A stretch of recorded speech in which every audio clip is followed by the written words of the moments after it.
Hey, Crossroads parents, I hope you guys are doing good. Hey, I want to say a major thank you to your students for just absolutely kicking butt last week at the Northern Illinois Food Bank in Park City. We sorted 2,500 pounds of medicine and vitamins for local area shelters.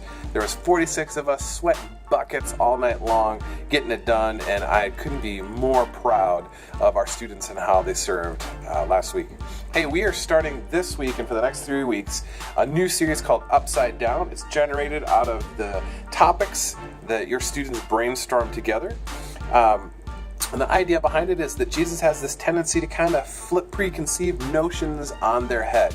Let me break it down a little bit for you. Have you ever thought something worked one way only to find out it didn't? Like maybe as a kid you thought that the bathtub drain was an absolute death trap, and then you learned it couldn't actually suck you into the sewer, and that was a game changer for you. Or maybe you were sure that the closet should be super voided because monsters lived there, and then you learned they didn't. Anytime you learn new information, it can turn your world upside down. And Jesus had this habit of doing that with the people closest to him. He often did or said things that were the exact opposite of what anyone expected.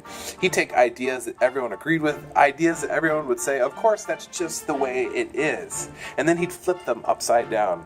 He would tell people to do the exact opposite of what they thought. And this was especially true when Jesus talked about how we treat people, specifically people who like us, or maybe people who don't like us, or maybe people we don't even notice. So over the next 3 weeks, we're going to look at a few different ways that Jesus flipped perceptions around. And this week, we're going to discuss how Jesus can flip the idea of friendship around. There's a lot of things we want in our circle of friends, but I think it all boils down to two things. We want to be backed up by our friends, and we want to be really known by our friends.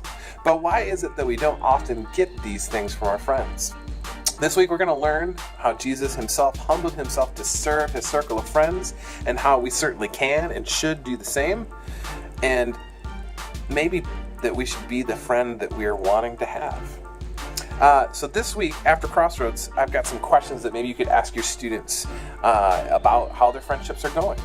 Maybe who in their circle of friends has their back and is in their inner circle? Who really knows what's going on in their lives? And are they being the kind of friend that they want in their lives? Are they reciprocating? And how can they serve their friends in a unique way?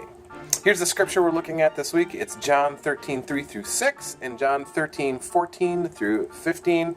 It's about Jesus washing the feet of his disciples, his friends. I hope to see your student at Crossroads, and I'm praying for great conversations at home. Bye-bye.